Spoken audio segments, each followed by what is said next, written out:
PNB's Elo launches new Rahmah internet plan. Near 50 million ringgit allocated to build solar power kiosks.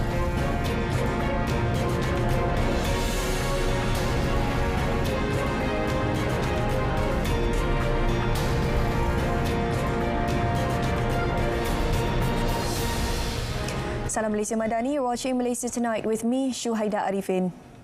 A progressive salary policy or model will be presented at the National Economic Action Council M10 on 7th August for policy approval before it can be implemented. Economy Minister Afizi Ramli said several main thrusts of the policy would be announced following the policy approval, adding that discussions between ministers involved had been completed. I'm actually very confident that it's going to be a very popular policy by the government. Not so much because dia gaji, it's because I think it's high time. It's one structural issue that has been there for a long time that require a policy prescription yang sebelum ni tidak ada.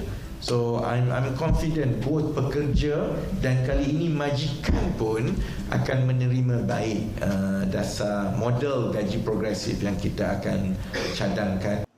He said the suggestion initially considered including tabling a white paper on salary status at Parliament in September and starting engagement sessions and discussions between employers and employees. He also said that the government was confident that the employers concerned that the progressive salary policy would result in higher business operating costs could be addressed and overcome.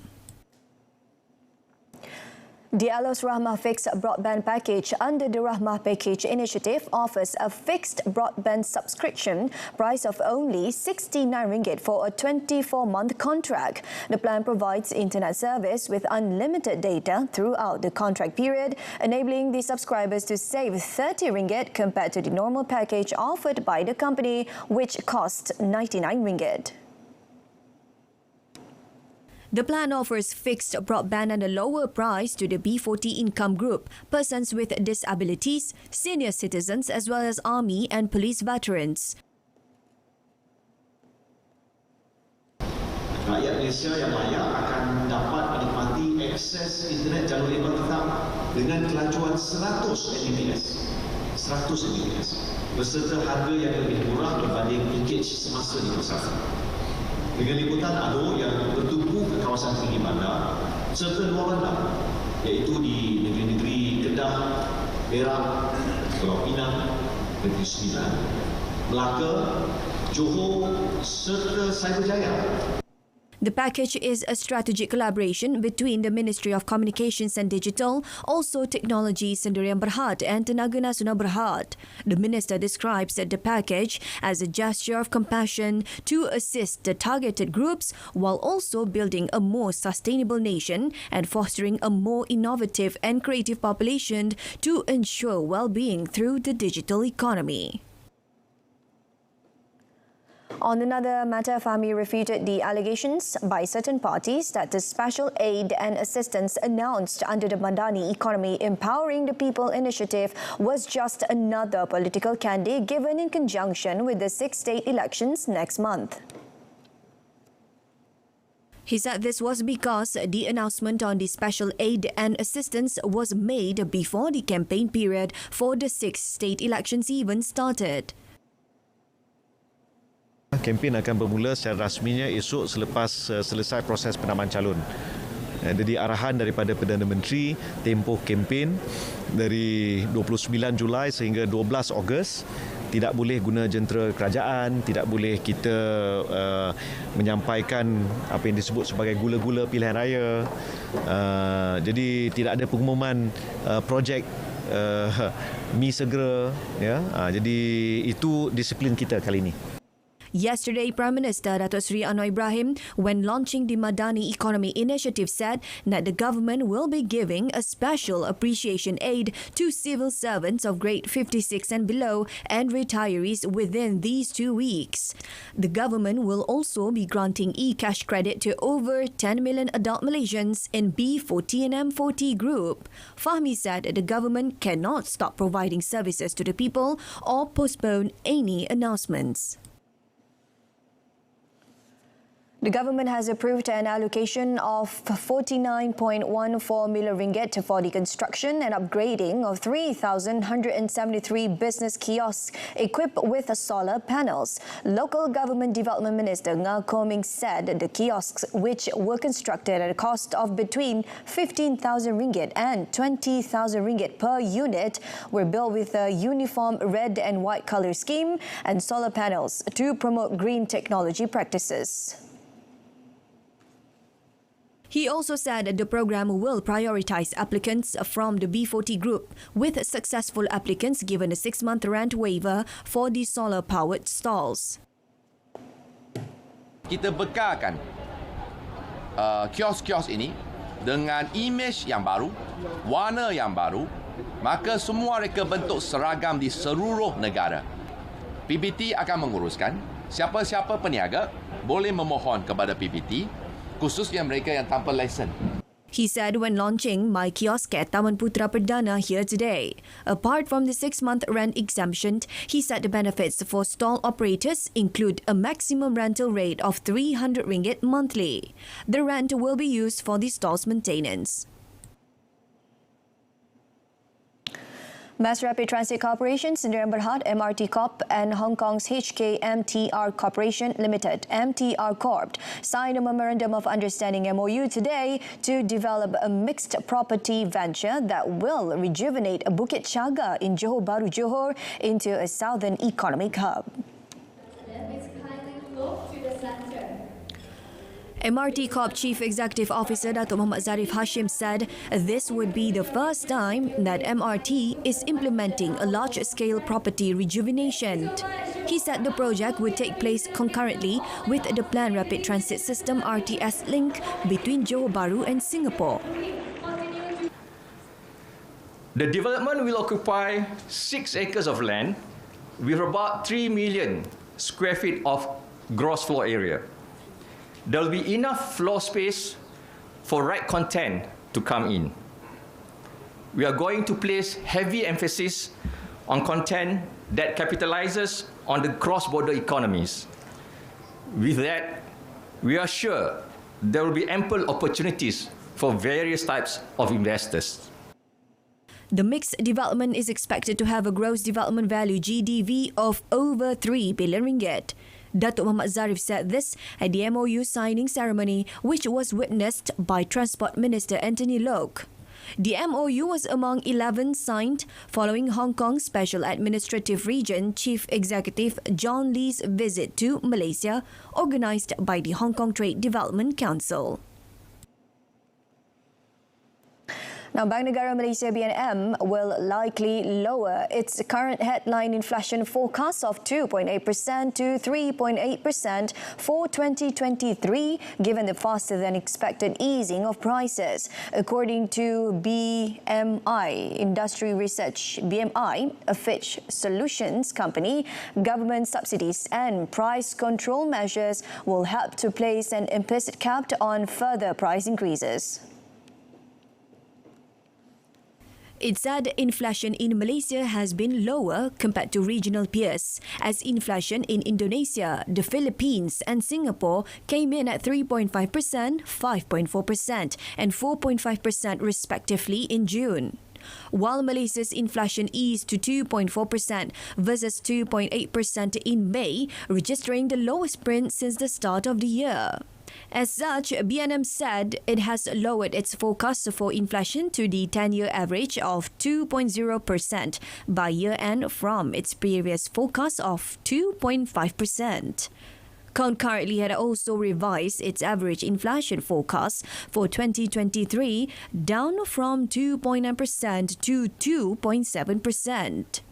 It noted that since the surprise 25 basis points hike in May this year, real interest rates in Malaysia have turned slightly positive and believes that the current policy stance is sufficient to keep inflation in check. Globally, it expects the headline inflation to continue easing due to high base effects from last year's surge in global food and energy prices triggered by Russia-Ukraine war.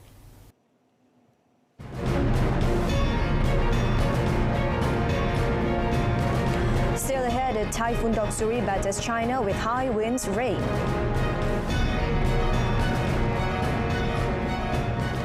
An overloaded passengers boat that capsized in a Philippine lake has killed 26 people as the search continued for those still missing. The wooden outrigger was carrying about 70 people on its regular run from a port in Binangonan Municipality to the island of Talim in Laguna Lake near the capital Manila when the accident happened.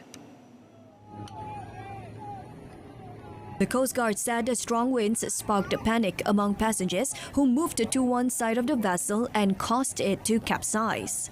The boat's maximum capacity was 42. 40 people survived. Coast Guard spokesman Rear Admiral Armando Palillo told state televisions today they were now conducting a search and retrieval operation. The Coast Guard and police are investigating the cause of the accident, which happened hours after Typhoon Doksuri had swept out of the northern Philippines. Typhoon Doksuri hit eastern China this morning, bringing high winds and battering rains to coastal areas after the deadly storm bypassed Taiwan on its way from the Philippines. Wind speeds of up to 175 kilometers per hour were recorded as the storm reached the coast of Fujian province at around 10 a.m. Fears of potential danger to residents and the destruction of property led the National Weather Observatory to renew the most severe red alert in its 4-tier system on Friday. The powerful Typhoon Doksuri is expected to continue moving in a northwestern direction over central China as its intensity gradually weakens. But state news agency Xinhua reported that the storm-level gales would affect the coastal regions of Taiwan, Fujian, Zhejiang, and Guangdong, among others, until 8 a.m. tomorrow. Doksuri had been a super typhoon as it swept across the Pacific Ocean earlier this week, but lost some intensity as it neared the Philippines. Great fire crews scrambled to douse deadly wildfires raging for 2 weeks around the country before strong winds forecast for the day rekindle blaze. Hundreds of firefighters backed by European Union reinforcements were struggling to contain the flames on the islands of Rhodes, Corfu and Evia, in addition to a new front that erupted on Wednesday in central Greece. In a town near the port city of Volos in central Greece, evacuations were ordered after fires burning caused an explosion in an ammunition warehouse. Tens of thousands of residents and tourists at the height of the busy travel season have been evacuated, including 20,000 people in Rhodes, where officials declared a state of emergency this week. Around the Mediterranean, fires this week also fled in Croatia and Italy, and the flames killed 34 in Algeria in extreme heat that has left landscapes tinder dry. Coming up in sports, Miss Bone and BAM part ways, so stay with us. Badminton Association of Malaysia, BAM, and Academy Badminton Malaysia Youth Singles Coaching Director Dato' Miss Pon Sidek have mutually agreed to part ways effective today. The decision was made by the Special Task Force following the youth squad's dismal performance at the Asian Junior Badminton Championships in Yogyakarta, Indonesia recently. We had lengthy discussion with all the stakeholders. So upon discussion, we have come to a decision that things has to change for betterment probably, So Dato' Misbun also understands that, and we also understand that. So we thought it's only fair that we look into a new path.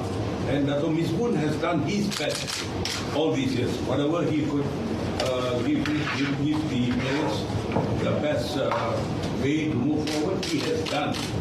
But it is said that the result was not there. So probably we have to look at other angles to provide a different type of program for our players.